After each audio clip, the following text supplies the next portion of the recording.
Welcome to Beyond the Trowel, the podcast that builds more than walls. Hosted by Shauna Alvarado, controller of O'Donnell Plastering, Inc., with co-hosts Kayla Alvarado, head of payroll and labor compliance, and Kira O'Donnell, safety manager and marketing coordinator. Each episode, they bring in voices from every corner of the construction industry, from boots on the ground to leaders at the top, sharing real stories, tough lessons, and a whole lot of heart. You're listening to Beyond the Trowel. Welcome to Beyond the Trowel, where we dig into the foundations of the construction industry one story at a time. This season, we're super excited. We are digging into family-owned businesses. And today I have, of course, my incredible team behind with O'Donnell Plastering, Kira O'Donnell. Hey, everybody. And Kayla Alvarado. Hey, guys. So we are a proud family-owned lath and plastering company here in the Silicon Valley, Santa Clara, and thank you for listening. Today we are super excited because we are have a special guest, one of our dear friends who they have a family business. It's always fun to I actually love this season because I think diving into family businesses, it's a huge part in leaving a legacy to our kids and just stuff like that. So super excited for this new season. So with that, we have Laura Grabar, who is here with us from Expert Drywall. So thank you, Laura. Thank you for having me. I always feel like we have to have, we have to have like a clapping in the background. So why don't you just start off, Laura? Tell us a little bit about you and, how Expert Drywall got started and, where your background. Expert Drywall Systems was actually started in 1971. My in-laws, my father-in-law was working for a drywall contractor, and he didn't like the direction that company was taking and decided to go out on his own. Mm-hmm. So him and his wife, my mother-in-law, started up the company in 1971. When their kids got older, they also joined the company, therefore making it a family company. And then I married my husband. I have a degree in accounting. I never thought I'd be in construction. I was going down the accounting road. Like us all. Yeah. And the company I worked for was closing up, and my sister-in-law was going out on maternity leave, and I had an opportunity to come and work in the company and really started to enjoy it and decided this is fun. So went into construction. And then when my in-laws retired, without having a cessation plan, it got a little dicey, and my husband and I ended up buying the company, and that was in 2003, and we've been running it since then. Nice. Almost sounds like a little bit how my parents got started, from just my dad, was a plasterer and then didn't want to, kind of work for somebody else and wanted to make his own way, and him and my mom. So, I love those stories. I think that's how a lot of them kind of start, right in your garage, work in your backyard, whatever. So, and what kind of inspired you guys to take it over? At that time, when my sister-in-law went out on maternity leave, my husband and I, we were running the company. My in-laws had technically retired, but they were still drawing a paycheck, so they hadn't really left the company yet. When she came back from maternity leave, they decided they were done, they were ready to walk away. The company had a line of credit that the bank went, you need to pay this line of credit now. So it got into some financial problems, and the idea was either you close the door, my in-laws determine how they're going to pay off the loan, my husband and his sister keep the company going, or one or the other buys the company. And him and his sister couldn't come to an agreement on how they wanted to run the company, and so Steve and I went in. We talked about it, and it was like, if we shut the door, there's 50 employees at that time that will now be out of business, and this was at a time when the economy was starting to go down. So we looked at putting 50 families out of work, including my own, because my husband and I worked there at that time. Right. So we opted to buy the business, and so we gave the proposal to his parents. They accepted it, and we bought it, and here we are 23 years later. Yeah. Still running the company. Cool. So that goes into what are some of the lessons that you learned from the generation before to now? You had mentioned the line of credit, and having to pay that back. and I'm sure you've been in the same boat as many of us, and knock on wood, we're past that.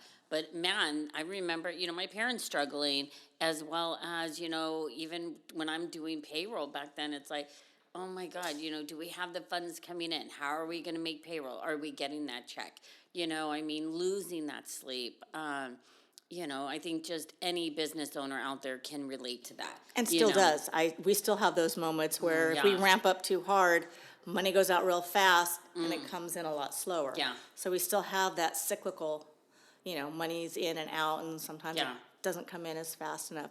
So one of the important things that we learned, though, that was to have a cessation plan. When you're getting ready or thinking about retiring, you need to determine what's going to happen with the company. So we are in the process now of looking at who is going to take over, how are they going to take it over. I don't want to be on the hook for a line of credit when somebody else is taking over the business. So that was an important part to really look at who's going to run what, who's going to do what, who's going to take it over, are we going to close the doors, is the family going to take it over? So that was a real important lesson for us to determine.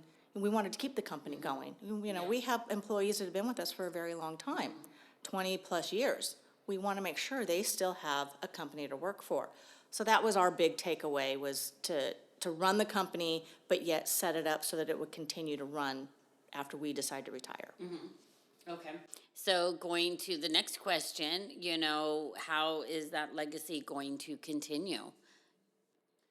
Have you guys set up, are the kids, Yes. So tell us about going back, do you have kids in the business? Who, what do they do? How Yes. did they get involved? We now have what you consider the third generation. Our children have come in. Our daughter, she is HR, payroll, AP, general office manager. Our son is our warehouse manager, runs the warehouse and works directly with our foremen and our superintendents, making sure they have what they need. Our daughter's boyfriend is our project engineer.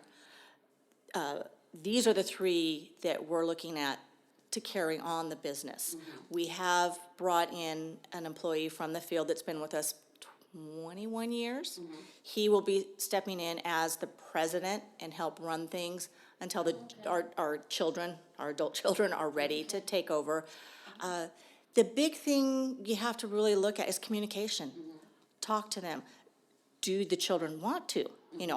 At one point our kids were like, oh, we don't know, we don't want the business, no. But now that they're working and in the business, they're enjoying it. And so that communication has gone forward. We're in the process now of getting them on our license, getting them in the company so that they can take over. And because if anything happens and they're not on our license, your business or your contractor's license, no one can pick it up if they're not on there. So that's the communication and looking who needs to be on this license, who's going to carry it forward, training them to run the company. They run it their way, we run it our way. We have to know that their way is okay, and as long as they're not doing anything wrong. Right, spending but all the money like yeah, my mom would say. You guys are going to spend everything. But it's interesting watching the younger generation come in, and it helps us with the employees out in the field too, because Steve was never what you call, he always calls it the yelly, screamy guy. That's how construction used to be. That was the only way anything got done, was the yelly, screamy guy. Yeah. Steve is not that way. So we don't treat our employees that way. So that was a step away from, we had supers that out there yelling and screaming and, you can see it in the employees. Some of them, you can see it when they shut down. Right. So it's important for communication and to move forward and to look at how things are being run and to make sure you're not doing harm to the company. Well, and just treating everybody, with respect. Yeah. I think, a lot has changed from just back in the days, to today's times. Yes. Definitely different. And I think as the, different generations come in, I know the two sitting here, they run things differently and the way they would talk or carry each other, and just the teamwork on that. And even how you said you'd have longevity workers. They know how you work. They know what works, and you feel confident if something were to happen, they can help in those aspects too, out in the field. Because they know the history. Yes. So yeah, so that's interesting. So you're bringing in somebody from the field, and you've communicated. I mean, well, I don't want to put you on the spot, but I mean, what is Steve and Laura's plan? I mean, I thought that was interesting. That was news to me, you know, bringing in, let's say, somebody else and doing that step. Because when you do bring in somebody else, I mean, there's one thing, you know, even for these guys to see, and I mean, I feel like I still have a lot of years left because, you know, can't get rid of me too fast because I love it. But I don't plan on being here like my mom, you know, till I'm something, 80 something. But it'll be nice to be able to take more vacations or to take that time. Like, yeah, I'm going to stay in bed today or whatever, you know, and have those confident leaders that can take over. But when you bring somebody else in, I think it's cool because they do have the legacy part of it in your history. But how has that transition been? And like, what is, I mean, I would think they would be like, all right, well, when are they leaving? So, because they would be excited to move over. You know what I mean? It's actually Into a kind of the different opposite role. right now. Jaime's been in the office almost 3 years now, and I think Oh, he's okay. still a little terrified. Oh, okay. know. Yeah, just having that responsibility. Yes. And yeah, okay. Yeah, so it's still, Steve's looking at 3 or 4 years where he would retire from the union. He would still stay on in, not a managerial, but as just to kind of oversee stuff. Advisor, yeah. Advisory And role. because through the union, he can retire, draw the union, but then he could stay on as an advisor. Right. So the company could offset any income we're gonna lose, because obviously he's not gonna pull as much Right. in retirement as he is working. So then we could actually pay him less on the payroll, and he could still sit there and be a part of Right. the advisory. I still have, knock on wood, 10 years. Got it. Before Yeah. I'm So there's a little thinking bit about of it. So time. yeah, yeah. we're starting it now. Well, we actually started about 5 or 6 years ago. Yeah. First person we tapped ended up leaving the company and going, he didn't want to Yeah. run the company. He wanted to be a superintendent. So he's working for a general that we work with and love it. It's nice to have your employees go elsewhere, and, you know, then you have that you can work with them through Yeah. the generals. So yeah, it's just, we're really working on the communication. Yeah. And making sure everyone is where they want to be. Yeah. That's You know, important. and that's the big thing, because if you don't want to be there, it's going to show. Oh yeah, absolutely. I think these guys know that, right? That's like my favorite thing. What do I always say? If you're not happy. Yes, Right. I mean they, Something like that. they know if you don't love, you know, you can't have If you don't happy love your job, employees. you won't be Yeah, happy. you know, you have to be able to enjoy it. I mean, because then, you know, if you're happy at your place, then it just gives them the place to shine, Yeah, you know, and to thrive. Steve's motto, when he first came in, he actually went with a company that helped him set up our organizational chart and created an actual company, because before it was just like a mom and pop shop, you know, just ran out of their dining room for many, many years until they actually got a warehouse with an office. But it was just a very simple, and Steve's like, no, I want this to run like an organization, like a company. And they asked him, well, you know, what's your vision statement? And he's like, I want people to wake up in the morning looking forward to going to work. And the guy goes, well, that's not a mission statement. And Steve goes, no, it is. I want my employees to enjoy going to work and being at work. I don't want them here just because I have to have a paycheck, so I have to go to work. And I mean, there are a lot of people that are out there that do have that mentality. Absolutely. But for us, we want people to enjoy being there. We want them to feel like they're a part of the family. We are a family. You know, and at lunchtime, we have employees that come and sit and eat in our office with us. Not only do we have family, but we have employee families, and that's our time where we sit and we talk about personal stuff. Yeah. You know, we try to leave business away and, you know, just talk with the employees, and they hear about us and we hear about them. And I think it surprises people when they can come in and, oh, you're the owner of a company, and, you know, you're untouchable, you know, and we're sitting down eating with them and talking, and they're going, oh, they are just normal people like the rest of us, you know, so. Yeah, I would say, you know, Expert and O'Donnell, very, very similar. And I think, you know, as we've known each other through the years, through NAWIC or whatever, I think we've, you know, come to realize that. So it's nice when we do have our partnerships working together, Yes. and we could know the roles and have a good, smooth transition and success. So, do you have any, speaking of rules, do you have any rules or traditions that keep, family and business in harmony? Yeah, that was. That was Don't you gotta something love ChatGPT when they ask you these questions? But but when I'm reading that, it's actually like, let's say, I remember there was a time that, a lot of companies, they don't call, mom, dad. They'll be like, oh no, because I do know companies that it's like, oh no, I could never say, mom, or we call them by their first name.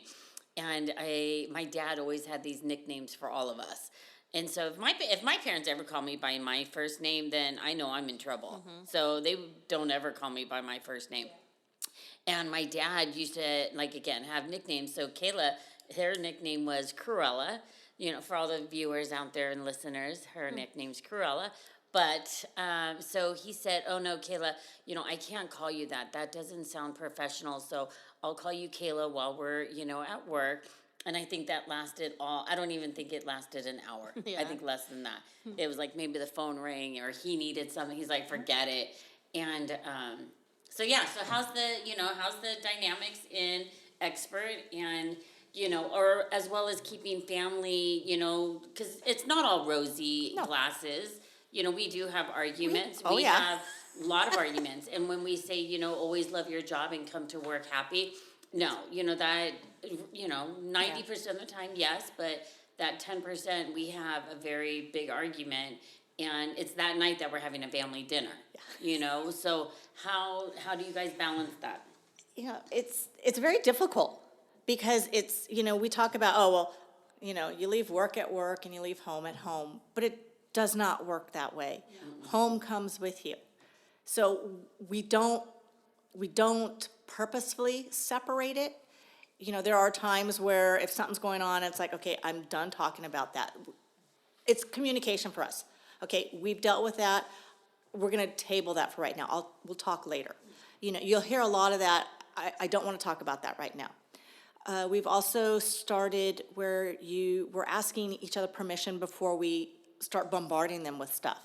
Because if you're in the middle of something and somebody comes at you, and you're like, go away, it gets difficult. But we also our kids call us mom and dad.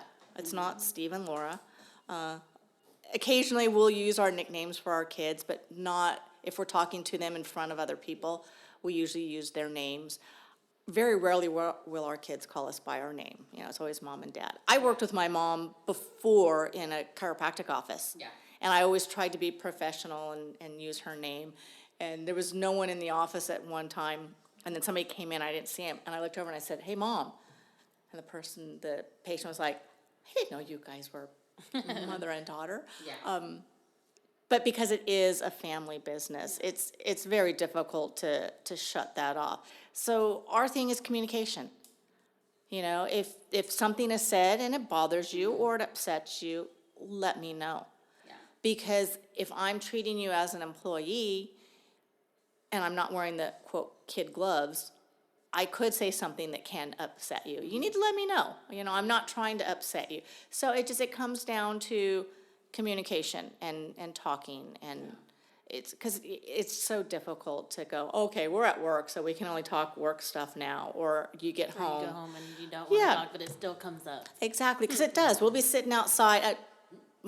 Both my adult children have apartments on our property, which Shauna and Kayla and Kira, you guys have seen it. So even though they still live at home, they're in an apartment, so they're not in the house.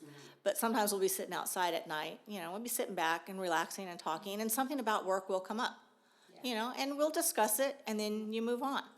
Because that's just how it is. The brain, something will pop, and you go, oh, by the way, this happened today. What do you think? Yeah. So And I think, if you're not invested in your company, then it's impossible to not take it, with you. No, it's there 24/7, whether you want it to be or not. That is the good point and bad point of being an owner. It is your company. Yeah.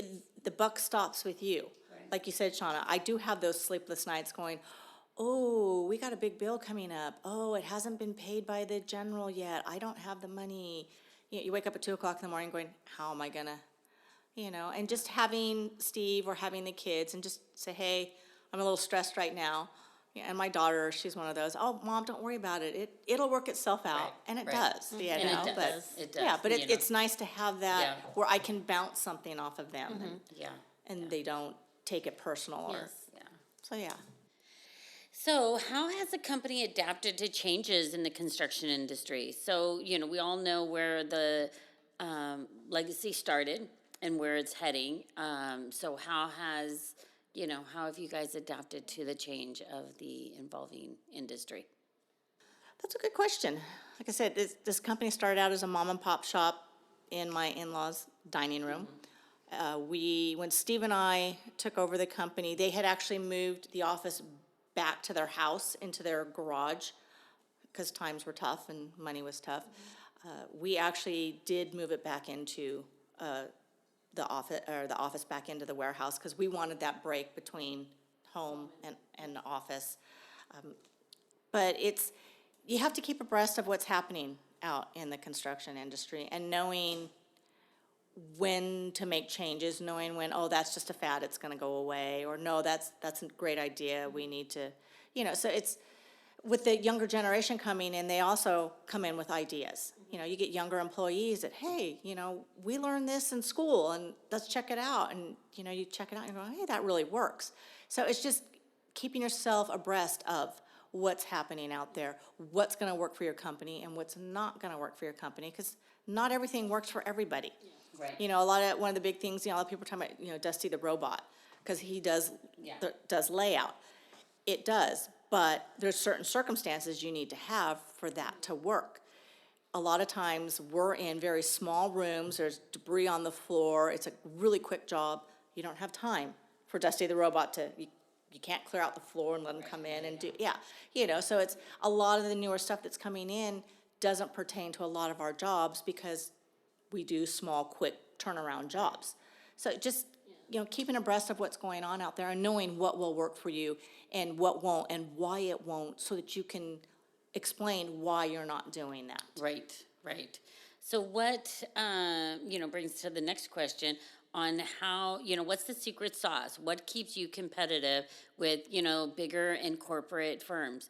I know for us, it's like doing this podcast, getting our WBE certification, just keeping, in the forefront. And I think a lot engaging, with Kira, our safety program.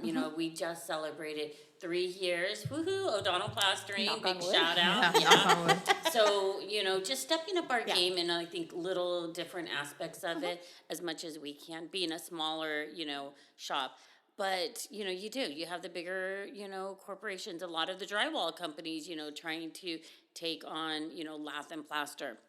So I really appreciate you partnering with us when you need it. Thank you very much. So, what keeps you guys competitive out there in this time of age? For us, what really keeps us competitive is the fact of the employees that we have, the reputation that we have. If we say we're gonna do it, we do it. We do it on time, on budget. We only say no if we know we can't do something, but then we also give them different options. It's very important. A lot of the generals we've worked with since Steve and I have taken over the company. Yeah. There's been a couple of them that we had when his dad was still working with us, but most of them, it's relationships that we've created now. And we are very careful to make sure we respond. A lot of what I get from some of the generals is, oh my gosh, you respond so quick to your emails. You get me, I had one general that wanted me to go in and teach how to do accounts receivable, how to do your billing, because the generals are like, we don't get what we need. And I always look at them, I said, my job as a CFO is to get you what you need, so I get my money. Right. So we jump through the hoops, and a lot of people are like, oh, well, they'll get it when I give it to them. And I'm like, no, I want my money. Yeah. You want this? I'm going after whoever I need to get you what you need, so it's the customer relationship. And that's what's most important for us. We treat our customers like family. Yeah. And I think that's the biggest thing. One of our customers, and I wish I had brought the little text that they sent Steve. We were working with a new general, and so the general wanted, names of who he'd worked with. So they contacted Jason over at Coulter Construction. okay, yeah. And Jason just gave this raving review. And Oh, we've worked with nice. Coulter for Yeah. probably about 30 years now. And just how we always get things done, and there's no issues, there's no callbacks. Nice. So to me, that's what's important, is that relationship stays there. And it just dawned on me when you said that, like Coulter, or McLarney and that, your family businesses, right? Not just so much in your trades, but as your GCs, when we're able to work with those companies as well, and it's nice that hopefully, even if they're listening out there, they're taking that appreciation to other family businesses and knowing that we do understand back in the days when it was a handshake, the value in that, and the pride that we continue to uphold and to hold us accountable, instead of having your, larger companies that you can be just a number. Yeah. Not that they're not good. I don't want to knock our bigger contractors or anybody like that. But, the value, I think, just being, those family dynamics. Because, we have to take pride in that, where you're handing down these traditions to the third generations for whatever. And if you're not handing them down those core values, then it's going to get lost in transition somewhere, So, kind of cool to see also our GCs, handing those traditions and keeping those core values up front. Very cool. So, and going back, since we're on the family business, going back to your son and daughter, they're working in your business. Now, was that something, did they want to do that when they were little, when they were in school? Like, I want to work, like Kayla is a hairstylist by trade. Nope, I don't want anything to do with that. My son, nope, he didn't want to be here, but look at him now, So I think Kara's the only one that it was like, who should have went to college, probably the only one, right? Who is this brainiac, and, which I kept telling her when she started, all right, brainiac, you can't learn construction out of a book. But, she wanted to from little girl. So what's their story? Originally, neither one of them wanted to work in the company. In fact, our daughter originally, and she has a degree in political science. She was going to go the lawyer route because she ultimately wanted to be a judge. That was her dream. So she did the 4 years of college and graduated. She actually graduated early. She did 3.5 years and decided to take just a little time off, came to work full time, and then looked, that paycheck is kind of nice. It's always the money. If I'm going to go back to law school, we're looking at another 3 or 4 years with thousands and thousands of dollars in tuition, and so she kind of went, what, I kind of like this. And so then she opted, not to go back to and finish her or not to go back for her law degree. But on the other hand, we've had some issues, and she's been able to work with attorneys, and the work she does, because she can write up forms and stuff for us, and it actually saves us money because we don't have to pay an attorney. We've had our attorney look at that and go, that is so well written, can I use? And we're like, hell yeah. Always so nice when you can save there. her background in what she got Has been a actually benefit. helps us. Yeah. And and she's taking over our HR. Well, there you go. What do you have in HR? You have a lot of legal stuff. So even though she's not doing what she wanted to do, her background has definitely helped. Yes. Plus, when she started looking at the hours that attorneys have to work, it's not a 9-to-5 job. And we always joke about, there's no drywall emergencies. It's a 9-to-5 job. So, and then our son, he really didn't know what he wanted to do. I remember him at like 17 going, Mom, how do you decide what you want to do? Or, I said, well, if you don't know what you want to do, take a couple of college courses, see something, and you may find something that you really enjoy. Yeah. He's one of those that doesn't really like school. So that didn't last very long for him. And he's worked for us on and off. He's done estimating. He started out as a stalker scrapper, became an apprentice, didn't like that, got into estimating, didn't like that, and then took about a year and a half off. And then it got to the point where it's like, okay, I need to work.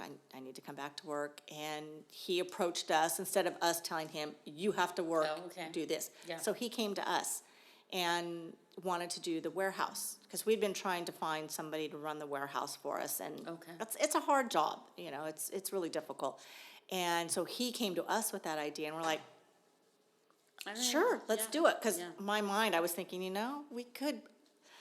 But because he came up with the idea, and it wasn't us telling him this is what you have to do. Right. He's been at it for almost a year now. And obviously he has those days where it's like, no. But he has made so many strides for us and organization and put stuff, we can find stuff now. Yeah. Where before you'd walk out in the warehouse and you're like going, oh, I don't know where this is at. Right. He's come in with an organizational chart for him alone in terms of the warehouse. And so he's got it organized, which he doesn't see, because we've talked about it. It's like, you can't really see the money you're saving because he's going, I'm buying this and I'm buying that. He goes, I just keep spending money and spending money. I said, but what you're doing is creating organization. We're not in chaos anymore, and in the long run, that is actually saving us money. Well, saving time. And time, Yeah, And so and now time is money. he's seeing that, and the guys out in the field are coming to him now. So he's getting that relationship with the guys out in the field and getting them what they need and working with the supers. And so he's an integral part of the company. Yeah. And I think before he didn't feel that was what was happening when he was in estimating or when he was out as a stalker scrapper or a apprentice. I think he really feels a part of, and he's starting now to see what he is doing and how it's affecting the company, and it's making it better. And so that's how we got our kids Well, involved. cool. And then our daughter's boyfriend was working HVAC and a non-union shop, so he didn't have a lot of the benefits. And Nicole kept saying, well, come work for us, and his dad is a general contractor for housing. He builds custom homes.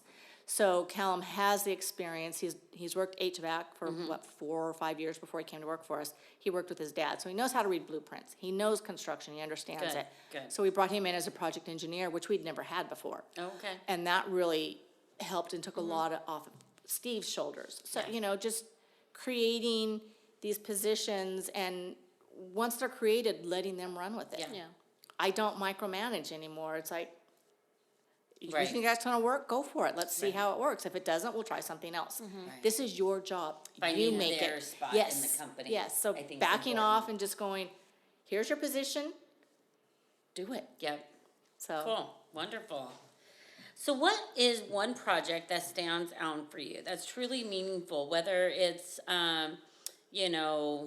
something new, innovated, or what is, a project for you guys that's really, taking you guys to the next level?